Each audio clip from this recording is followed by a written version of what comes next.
everybody, Sarah here. Welcome back to my channel. Super exciting swatching video today. We're just swatching one ink, the Desk Bandit, which is by far my favorite Australian fountain pen business. Very, very kindly sent me, it's out of shot, this ferriswheelpress ink to swatch and explore and review. This ink is being released next week, and I am going to dedicate a whole video to it because it's super exciting. It's the first time I've ever been sent an ink from a business, which just feels pretty cool and lucky and special. So I am a bit excited if I get a bit rambly. I'm not, I don't have like a coupon code or anything like that. But if you do feel inspired to buy this ink, and I actually bought a couple of other things from the Desk Bandit that I'll show you that I just want to. If you end up being ink enabled or pen abled, maybe just like write in the comments like pen abled by Pause with a pen, because I just want them to know that they didn't send it to me in vain, I guess, that maybe more than just my dad watches these videos. Anyway, this is ferriswheelpress. It's the Ribbiting Pond. And as always, this is my first ferriswheelpress bottle ever, actually. But anyone who knows ferriswheelpress knows that they're not just the bottles are beautiful, but the actual packages are beautiful as well. This package definitely gives you some clues as to the color of the ink.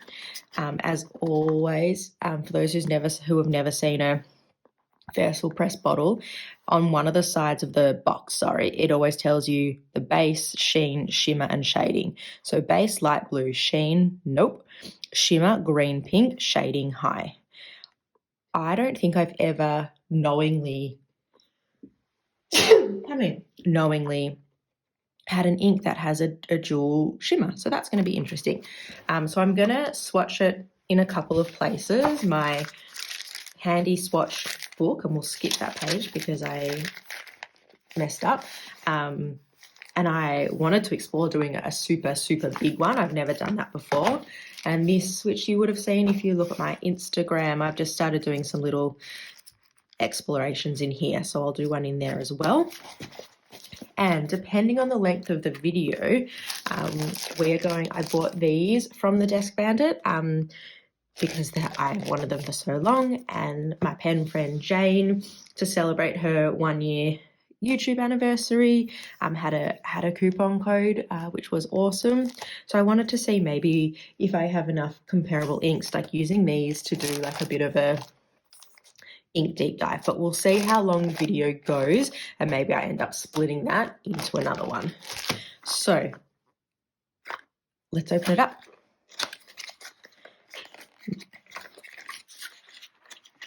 Now, the one thing about ferriswheelpress boxes and bottles, the bottle is definitely very secure in there, but it does mean the first time you open it up, and I have opened it up before this, it can take a little bit to get out, which I don't mind because you know that it's arriving securely.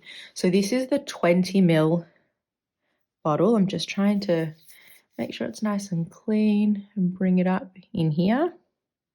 Interesting. Ooh, there's the shimmer. Interesting that it said light blue, because in the bottle, and I stand to be corrected, it does look like a dark, maybe almost like a bit tealy. The shimmer is starting to move, but you can really see. So if I look at, I'm trying to keep it still, at this end of that little bubble, I can see like quite a big clump of pink. And then as it's fading away and splitting, the bits of green are coming through. I really hope that does come through. Did I actually say what this ink was called? It's called the Ribbiting Pond.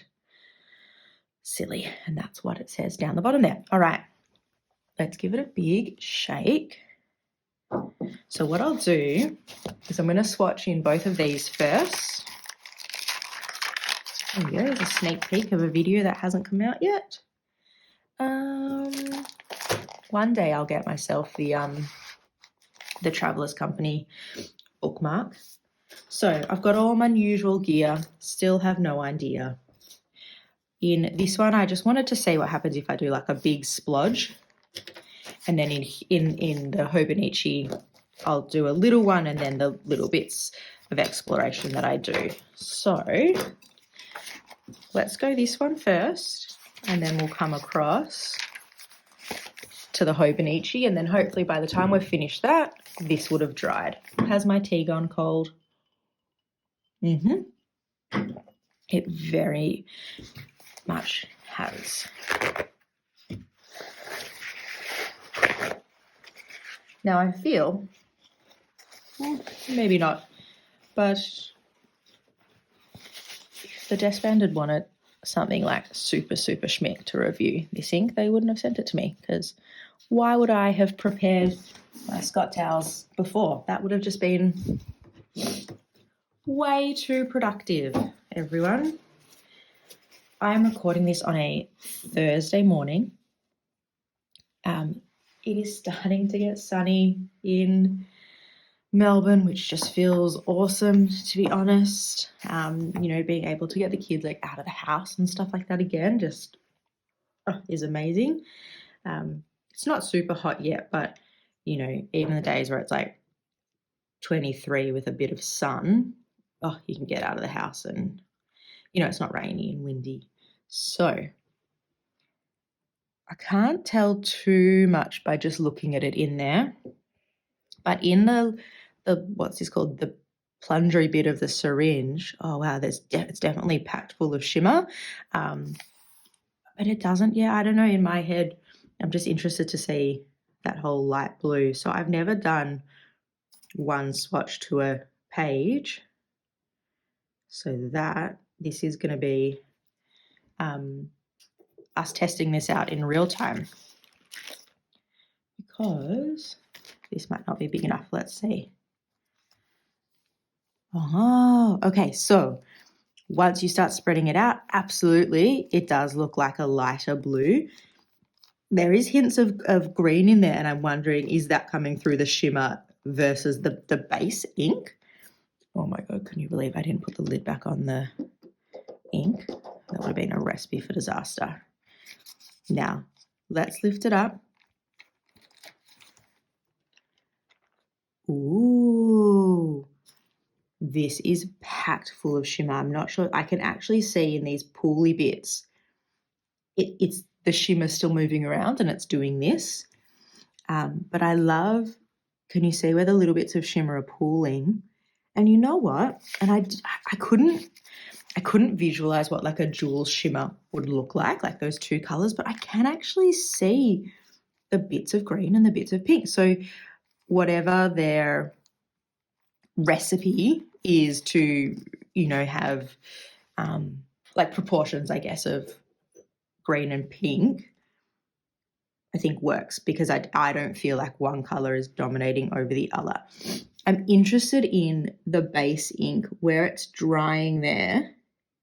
It's quite light, but then as you come across, it almost has these like hints of like purple to it. And is that the effect of the pink shimmer? If you follow the tip of my syringe, can you see in here it's very light blue, and then as there's more ink, it does it's not that just it goes darker, because that's kind of obvious, isn't it? More ink, darker, but it goes a bit warmer. Very interesting. So what I'm going to do is, while that one dries, let's do it in our little Hobonichi. And I'll do some like writing samples in that as well. And then we can come back when it's dry or dry-ish and have a look. So this is my little, and I've only posted a couple of these so far, but I'm just doing the same outline every time and just trying to get through my collection, looking at it, and then at the moment just kind of posting on Instagram a few thoughts about it. But I'm really enjoying doing this notebook. I actually bought this. I bought the notebook secondhand. It's a 2022 Hobonichi, and I need to think about, when I run out, do I, you know, you can get the A6 just plain Hobonichi. Do I go and see if someone's selling? Like, the dates don't matter to me, I guess is what I'm trying to say. So I'm happy to kind of buy ones that people don't end up using for a few reasons. One, it ends up being cheaper, but also like just from a consumerist point of view, you know, I'd rather use something that someone's not going to use versus it just like sits on their shelf. Now I'm just trying to shake up the shimmer in this a little bit because I can see it's pulled, but I don't want to actually shake the syringe. So that's why I'm just doing this a little bit. Okie dokie. Let's have a look here. Also, as always, super interested to see how it reacts on different paper. People love this paper for good reason. It's just absolutely beautiful to write on, touch, the way the ink dries on it, the way it shows up the different characteristics. It's such a gorgeous writing experience and swatching experience, to be honest, as well. So let's add a few little droppies in there. That's the technical term as well. Droppies. All right. Quit while you're ahead. Hey, oh, and I just got ink on my little card, my backing paper here. Now, it said on the box, it said no sheen, don't make sense, shading high. So very interested to then see what that looks like. I'm also quite interested. Shimmer inks with these dip pens either work really well or really don't work well. I've never had an experience where it's like, oh yeah, that's okay. It's really for me being, oh look, can you see how much shimmer's in the back of that? It's really for me being one or the other. So I'm interested to see if that's the same with this ink. Give it a big shake. All right. So what I do with this is I always do my little sandwich bag swatch down the bottom. I can just see a little bit of ink strips there, so I'm just going to clean that up. And then I do the same thing on every page, which is, I need to write up here, sorry. Oh, I already done it wrong. Silly me.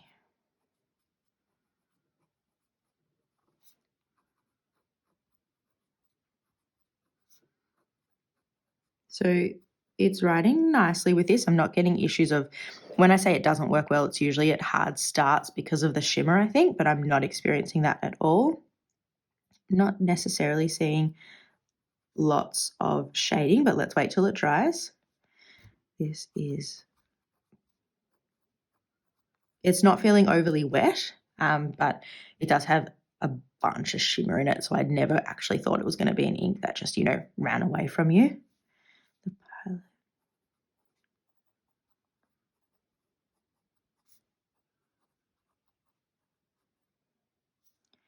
In fine, and then I just do a little, it's writing fine with this nib, which is a great sign because I definitely have found some shimmer inks have really, really struggled. Oh, can you believe it? So that was the fine. This is the medium. I'm just going to shake this up again. I know people talk about loving these bottles. I have to say I love the weight of the lid. That's awesome. It's quite weighty. I just really like it. So the bottles have a nice like tactile experience to them, the weight of them, how they sit in your hand, these little small ones. I know some people don't like them. It's hard, obviously, to fill up from there. You'd need to use a syringe or put ink into an ink miser. But the bottle as a whole, as an experience, I quite like. So it's called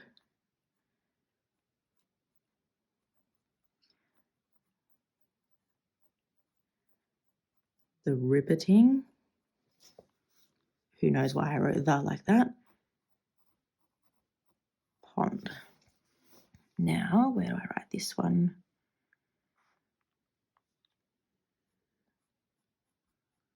I wasn't sure if it was going to be too light to read, which for anyone, see, and I think that's actually this dip pen struggled a little bit there.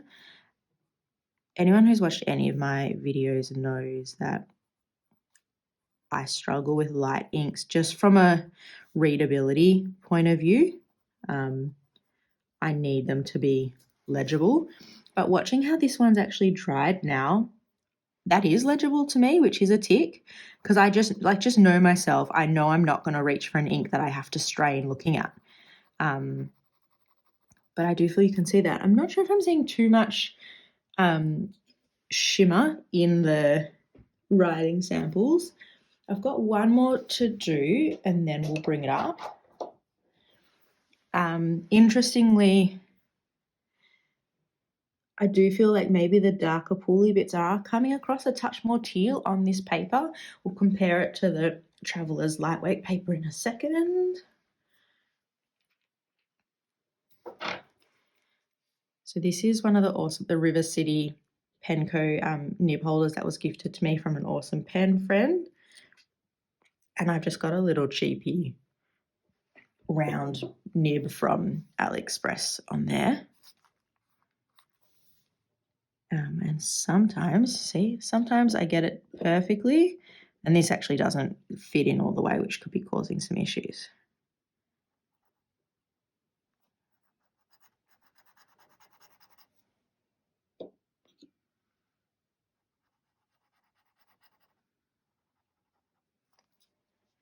Cool. So let's put the lid on that so I don't mess it up.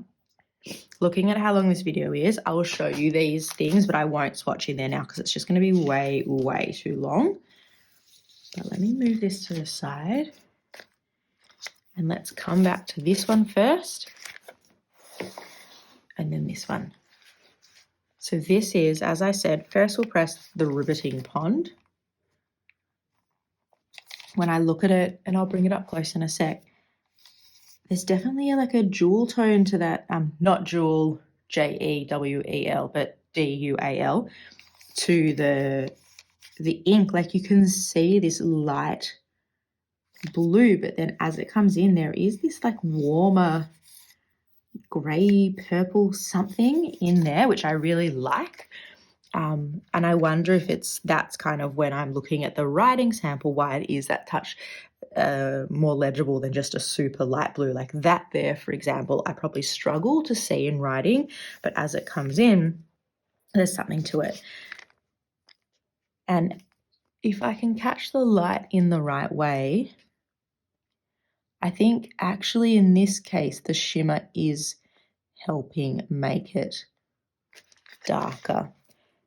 It's interesting so I'll go to the pooly bit second, but in the first bit where the shimmer's kind of spread, I see mainly pink. I'm not sure what you can see there, but then where it's pooled, I really do see the clumps of green coming through as well. So I know nothing about the science of shimmer, but I wonder if the green is clumping or sticking together more, and if the pink has like a, I don't know, is viscosity the right word? Like it's spreading faster, because I'm not really seeing much green through there, but I definitely am seeing pink. But to see the two shimmers together is really cool. That's a really beautiful ink. I kind of like one swatch to a page too, which is terrifying because it means I'm going to go through notebooks even quicker than I am now. So I put that to the side and I bring this one up in here.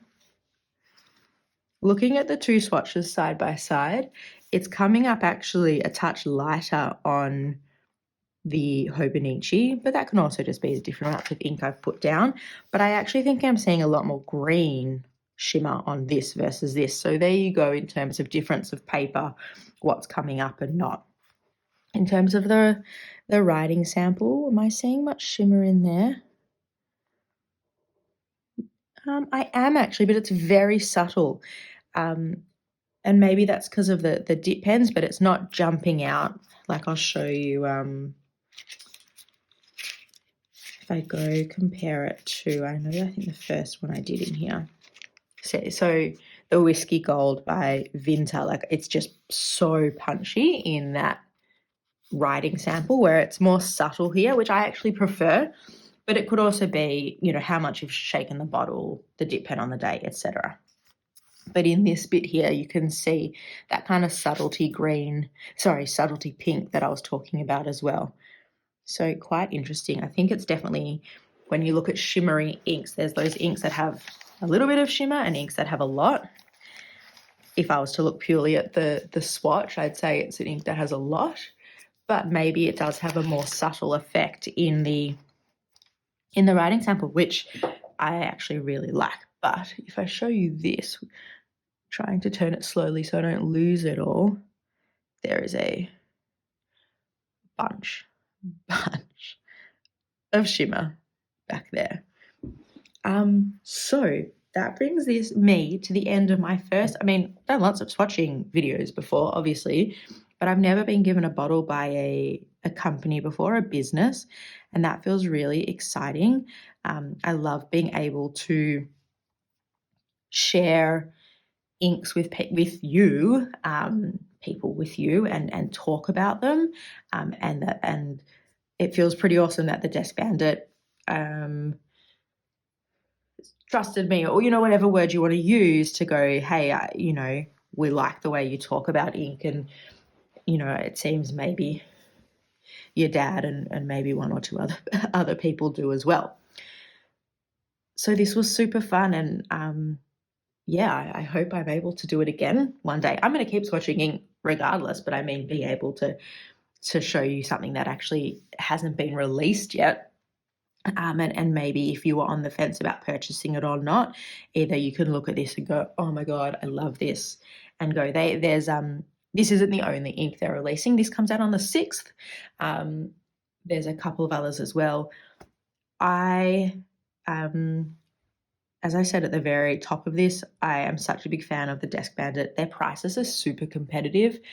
We're separate to ferriswheelpress. I am yet to see someone who sells Robert Oster cheaper than them, especially in sample form. Like, these are not people that are sitting there trying to make really high margins to just make, you know, tons of profit. You can tell that they do believe in what they do, and that they love fountain pens and inks as much as we do. And I'm not getting paid to do this, guys. So that's a true, an actual honest opinion. And you get a Tim Tam, and you get a Tim Tam no matter where you live. So if you live overseas, you get a Tim Tam as well. What else can I tell you? That's about, what I said at the beginning. So if you do end up getting inspired, just type in the notes, like, enabled by pause with a pen or something, pen-abled, ink-abled, ferriswheelpress enabled. You can choose whatever saying or alliteration you like.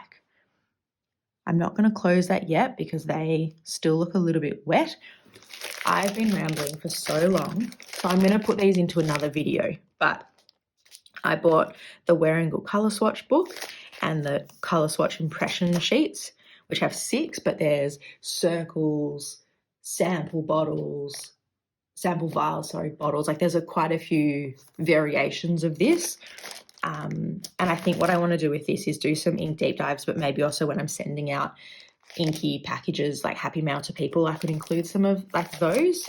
But I'll do that in another video, and I'll leave this here. As always, if you could hit like and subscribe, really helps get my channel out there. I absolutely love being able to swatch ink with you guys and chat to you about it and explore and learn. The amount that I learn from all of you is honestly amazing and fills my cup.